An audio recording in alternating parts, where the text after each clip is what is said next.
안녕하세요. 다산리드 전병칠 원장입니다. 전기를 배우는 바로 첫걸음. 저희 다산리드의 전기 왕초보 시리즈. 자, 3편이죠. 전기 설비 시간입니다. 지난 1편과 2편, 전기 이론과 전기 기기에서는 전기가 어떻게 발생을 하고 그 다음에 우리가 사용하는 기본적인 모터 같은 것들의 동작 원리를 알았다면은 이번에 전기 설비는 조금 더 이론에서 우리 실제에 가까워지는 바로 그런 내용들로 담았습니다.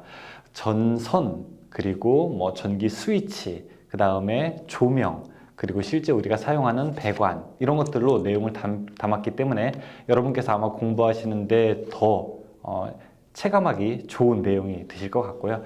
자, 그것을 알기 위해서 바로 이번 또 첫 시간부터 시작을 하게 됩니다. 이번 전기 설비 강의는 약 29강 정도로 되어 있습니다. 그런데 사실 전기를 처음 배우시는 분들 입장, 즉 우리가 자격증으로 치자면 전기 기능사 정도로 베이스가 되어 있고요. 이 내용이 결국 전기를 앞으로 공부하시는데 변하지 않을 거다. 거의 향후 한 30년이 뭐예요? 30년 이상 주로 변하지 않을 내용들로 그 다음에 우리가 꼭 필요한 내용들로 구성을 하였으니까 여러분들이 이 강의를 들으시면서 여러분들의 지적 성장이 쭉쭉쭉 일어나기를 바라겠습니다. 그럼 첫 시간 같이 시작해 볼까요? 자, 1번은 바로 전선에 대한 내용입니다. 우리가 일렉트릭 와이어, 그냥 편안하게 전기하는 사람들끼리는 와이어라고 부르게 되면은 그게 바로 전선을 나타내는 겁니다. 자, 어떤 것을 우리가 주로 전선으로 사용을 하고 있을까요? 맞습니다. 우리는 보통 구리선을 전선으로 사용을 하고 있습니다. 이 구리선은 왜 전선이 되었을까요? 구리선은 다른 금속에 비해서 도전율, 전기를 잘 운반하는 특성을 가지고 있죠. 이 도전율이라 하면 무엇이냐면은 바로 이 안에 있는 전자들이 쉽게 이동하는 특성을 가지고 있다는 거죠. 예를 들어 우리가 볼 수 있는 철, 또 이런 구리금속, 납, 그 다음에 은, 이런 것들은 다 전기가 통하는 도전체라고 우리가 이야기를 하고 있습니다. 그런데 가성비, 요즘에 이제 가성비 이런 말 많이 사용하게 되는데요. 가성비로 봤을 때는 사실 은 같은 거는 전기 정말 잘 통한다고요. 구리보다 훨씬 더 잘 통해요. 제일 잘 통해요, 이 중에서. 그런데 가성비가 안 좋죠. 성능 대비 가격이 너무 비싼 거예요. 그래서 우리가 가성비를 따지다 보니까 구리 정도가 가장 조금 적당하다라고 해서 우리가 주로 이제 구리를 전선으로 사용을 하게 됩니다. 물론 송전선로, 초고압 송전선로 같은 경우에는 가성비를 고려한 결과 알루미늄 같은 것을 사용하고 우리가 반도체, 여러분들 컴퓨터 부품의 일부를 연결하는 그런 곳은 또 금 같은 것을 사용하기도 됩니다. 그런데 우리가 보통 이제 옥내 배선이라고 이야기를 하게 되는데 이런 집 안, 건물 안에서 하는 배선은 주로 우리가 구리를 사용하고 있는 겁니다. 따라서 이렇게 선을 긋게 되면은 그냥 이제부터는 이게 무슨 선? 구리선이구나. 구리가 여러분 동이죠, 그렇죠? 동선이구나, 그렇게 생각을 하시면 좋겠습니다. 자, 그래서 지금부터 이제 전선을 이야기할 텐데, 그러면 전선이 갖추어야 할 조건은 무엇이 있을까요? 자, 이제 우리가 그냥 비유 삼아 재밌게 어떤 한 남자가 결혼을 하는데 옆에 배우자가 갖추어야 될 조건 이런 거 한번 얘기해 볼까요? 배우자. 이거는 남자든 여자든 상관없어요. 괜히 또 우리가 성차별을 하면 안 되니까. 자, 우리의 배우자, 결혼해야 되는데 배우자가 갖춰야 될 조건. 첫 번째 뭐예요? 첫 번째 뭐예요? 얼굴? 좋아요. 얼굴이 잘생기거나 예뻐야 된다. 그 다음에 또, 그쵸. 뭐니 해도 이 마음이죠. 마음씨가 좋아야 된다. 그 다음에 성격도 좋아야 되면 더 좋죠, 그쵸. 그쵸? 그 다음에 또 뭐 있을까요? 경제력? 좋아요. 능력. 능력도 있으면 좋게 되는 거죠. 또 뭐가 있을까요?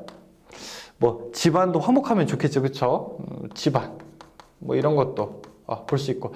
쭉쭉쭉 이제 이렇게 놓을 수가 있을 겁니다. 이걸 우리가 배우자의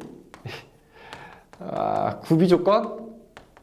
우리가 사람을 이렇게 실제로 만나면 안 되겠죠. 그런데 그냥 만약에 공학적으로 비교를 한다면 배우자의 구비 조건이라고 해서 이런 것이 어떻게 돼요? 좋으면 좋을수록 더 좋은 배우자다라고 이렇게 우리가 볼 수 있습니다. 사실 이런 것도 중요하겠지만 본인과 얼마나 잘 맞느냐, 평생을 반려자로 잘 살 수 있느냐, 이런 것들이 더 중요하겠죠. 이런 것들이 배우자의 구비 조건이라고 이렇게 이야기를 한다면 전선의 구비 조건도 있습니다.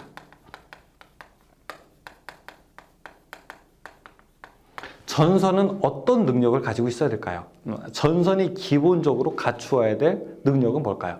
일단 기본적으로 전선이 어떤 능력을 갖춰야 되고 있습니까? 전선의 첫 번째 능력은 무엇입니까? 라고 이야기하게 되면은 일단 성능입니다. 어떤 거라고요? 성능. 따라해보세요. 뭐라고요? 성능. 그쵸? 성능이 좋다는 얘기는 전기를 잘 흘릴 수 있다는 얘기죠. 전기를 잘 흘릴 수 있다는 얘기는 조금 더 멋있게 도전율이 어떻게 된다? 크다. 이렇게 볼 수 있다. 도전율이 크다. 그 다음에요. 이 전선이 여러분들이 이렇게 손으로 탁 당겼을 때 쉽게 끊어지면 돼요? 안 돼요? 쉽게 끊어지면 안 되겠죠. 기계적인 강도가 커야 됩니다. 기계적 강도가 역시 커야 됩니다. 자, 이 얘기는 또 우리가 다른 말로 이야기하면 신장률 이런 말도 쓰게 되는데요. 자, 신장률이라는 거는 뭐냐면은 단면 대비 끊어질 때의 길이에요. 그러니까 보세요.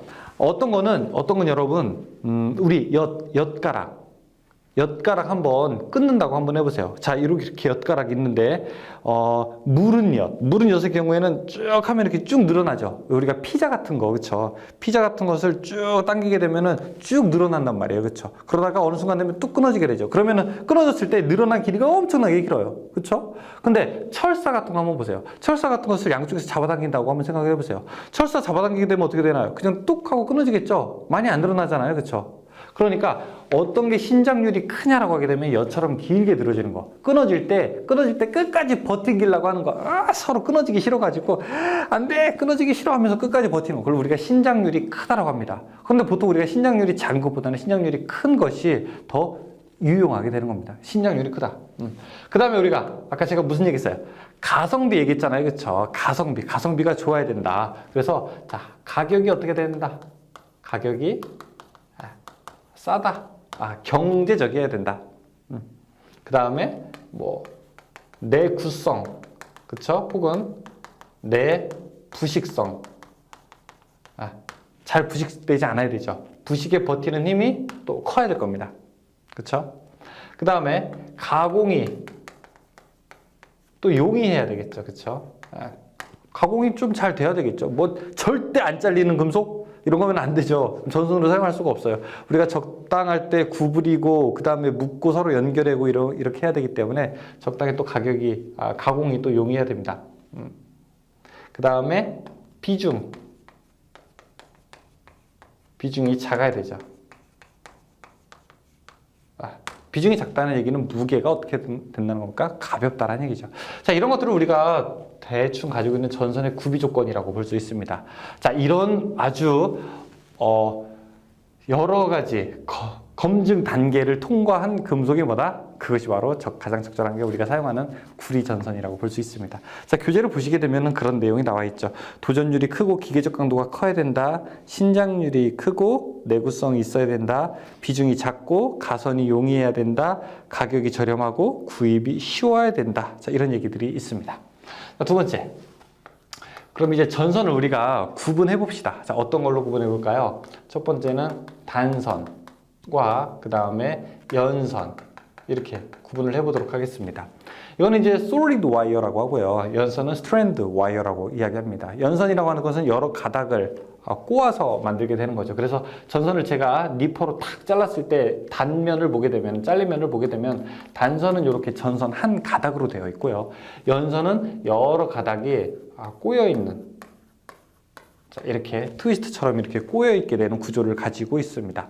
보통 우리가 단선과 연선 중에 어떤 걸 많이 사용하느냐? 어떤 걸 많이 사용할까요? 여러분 예를 들어 집에서 사용하는 청소기 코드라든지 뭐 혹은 선풍기 코드 이런 거 생각을 해보세요. 그런 것들은 자유자재로 잘 구부러지잖아요. 단선은 그런 유연성이 조금 부족하게 됩니다. 그래서 보통 우리가 일반적으로 연선을 특정 굵기에서는 많이 사용을 하되 집 안에 있는 옥내, 집 안에 있는 벽에 들어가 있는 전선들은 대부분 우리가 단선을 사용하게 됩니다. 근데 이 단선을 사용할 때 규격이 중요해요. 규격. 자, 이것이 바로 몇 밀리미터냐? 이런 것들이 중요하게 되는데 단선은 그 직경을 가지고 이야기를 한 것이 2006년도 이전에 있었습니다. 전선의 굵기에 대한 규정이 2006년도 때부터 본격적으로 이제 새로운 국제 규격, 우리가 IEC라고 해서 인터내셔널 국제 규격으로 바뀌게 되는데, 그 전에 우리나라는 다른 규격을 썼었어요. 그래서 우리나라는 이 전선의 직경, 외경을 가지고 뭐 1.2mm다, 1.6mm다, 2.0mm다, 2.6, 3.2 막 이렇게 해서 몇 밀리미터냐를 가지고 이야기를 했습니다. 그런데 현재는 그렇게 사용하지는 않고, 자, 이 전체 전선의 면적을 계산하게 됩니다. 면적 어떻게 계산합니까?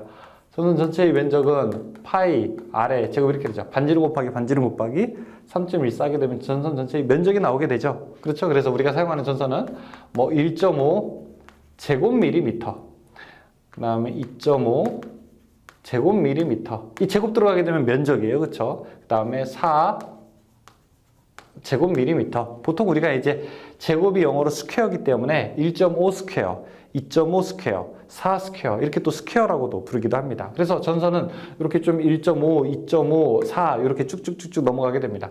보통 옥내의 경우에는요, 여러분 콘센트 공사하거나 여기 전등 공사할 때는 보통 우리가 2.5 정도를 사용하게 됩니다. 자, 연선의 경우에는 근데 하나가 아니잖아요, 전선이. 그쵸? 하나가 아니기 때문에 이거를 그럼 어떻게 해야지 전선의 면적으로 되느냐. 자, 이 전선의 면적은요, 이렇게 계산하게 됩니다.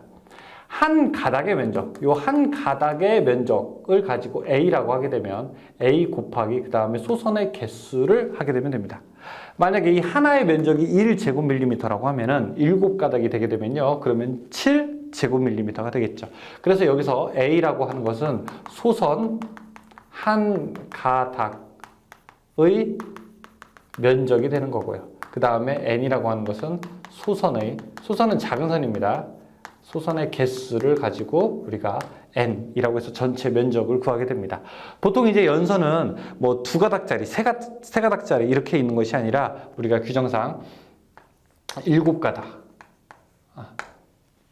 그 다음에 뭐 이게 6의 배수로 증가하게 됩니다. 그래서 첫 번째는 1이고요. 하나를 중심으로 해서 두 번째는 이제 6가닥.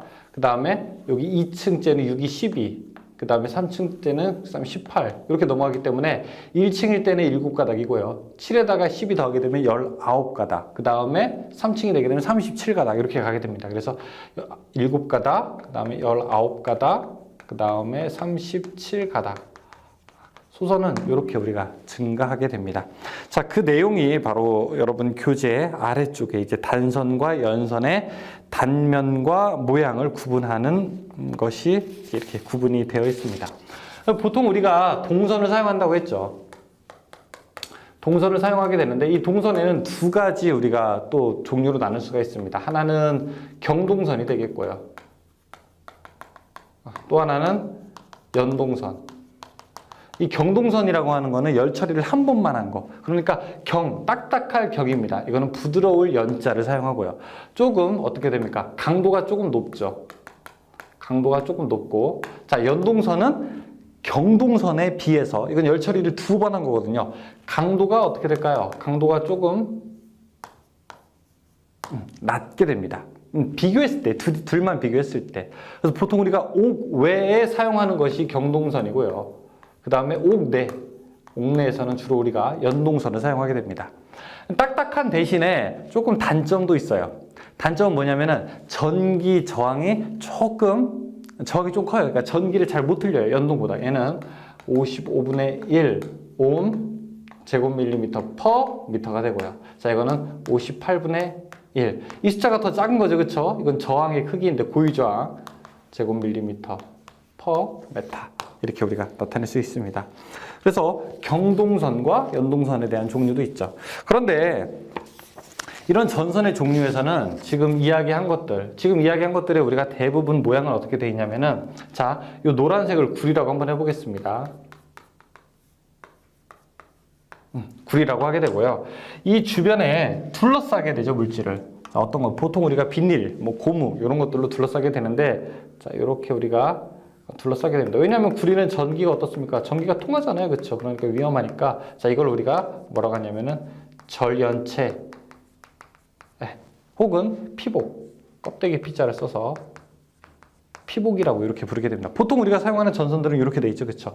단선이든 연선이든 다 피복을 가지고 있습니다. 자, 이러한 모양의 전선을 가지고 무엇이라고 하느냐? 바로 절연전선이라고 합니다. 근데 이런 모양이 아니라 그냥 구리만 있는 것들도 있어요. 자, 이런 거 뭐라고 할까요? 절연체가 없는 거. 우리가 몸이 만약에 옷을 하나도 안 입고 있어요. 그럼 뭐라고 합니까? 누드. 좋아요. 그걸 뭐라고 하냐면 나체라고 하죠. 그쵸? 아, 이거 전선도 그런 전선이 있어요. 어떤 전선?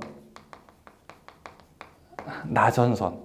아니, 전선이 절연이 안 돼 있는 게 세상에 어디 있습니까? 있어요. 여러분, 피뢰침도 엄연하게 나전선입니다. 그렇잖아요. 전류가 통하게 되는데 터펴 있지 않잖아요.